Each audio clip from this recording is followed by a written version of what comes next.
Ulwakhiwo lwedama lasemakhwaleni lwaluseliqalisile ngo-2005 kodwa ngenxa yokungaboni ngasonye phakathi kwenkampani yokwakha kunye nabahlali lwanqunyanyiswa. Enkundleni ke nguna ngeli dama sifuna urhulumente asinyanisele kubuye kuzoqala kweli dama eliqale kulo.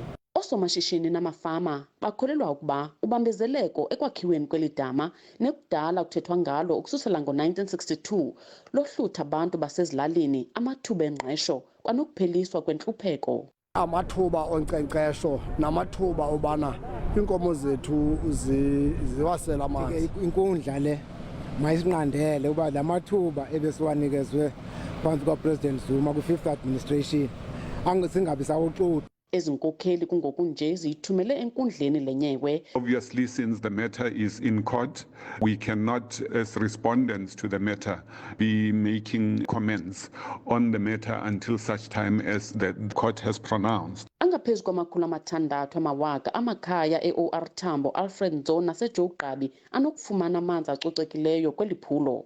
Ukanti elinye lamadama liza kuphehla umbane liphinde lincedise ekunkcenkcesheleni. Ndimfundiswa Mhlekude kwiindaba ze-SABC emakhwaleni elusikisiki.